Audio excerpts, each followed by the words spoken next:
السلام علیکم ورحمۃ اللہ وبرکاتہ۔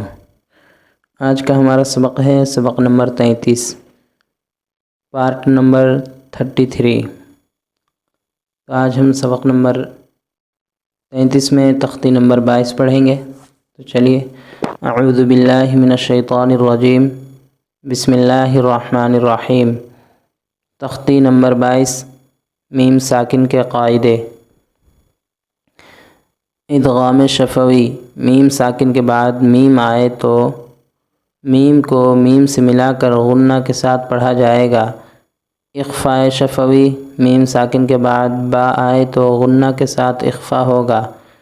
اظہار شفوی، میم ساکن کے بعد با اور میم کے علاوہ کوئی اور حرف بالخصوص واو یا فا آئے تو میم کو ظاہر کر کے پڑھنا چاہیے، جیسے اردو میں ہم تم کی میم کو پڑھتے ہیں۔ ادغام شفوی، الیکم مرسلون، میم ساکن کے بعد میم آ رہا ہے تو ہم غنہ کریں گے۔ یہ ساکن ہے، یہ میم ہے، میم ساکن کے بعد میم آ رہا ہے۔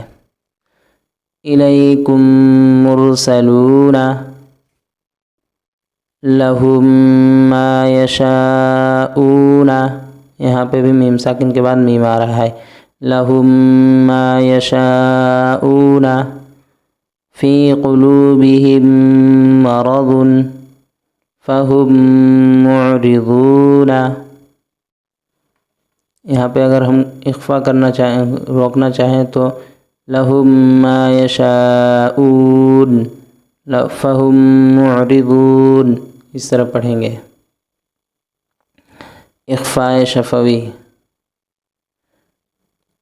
ان ربہم بہم، یہاں پہ میم ساکن کے بعد با آ رہا ہے تو ہم غنہ کریں گے، اخفاء کریں گے۔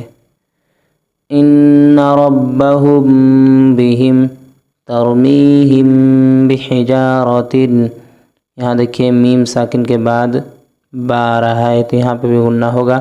ترمیہم بحجارۃ وما ہم بمؤمنین، یہاں پہ بھی میم ساکن کے بعد با آ رہا ہے۔ وما ہم بمؤمنین فبشرہم بعذاب، فبشرہم بعذاب، یہ اظہار شفوی، یہاں پہ غنہ نہیں کریں گے۔ جیسے ہم فیہا، یہاں میم ساکن کے بعد فا آ گیا تو ہم یہاں غنہ نہیں کریں گے۔ ہم فیہا لکم دینکم، میم ساکن کے بعد دال آ رہا ہے، غنہ نہیں کریں گے۔ لم یلبسو، لم یلبسو، میم ساکن کے بعد یا آ رہا ہے، غنہ نہیں ہوگا۔ ام لم تنذرہم، ام لم تنذرہم لہم اجر، میم ساکن کے بعد حمزہ آ رہا ہے، غنہ نہیں ہوگا۔ لہم اجر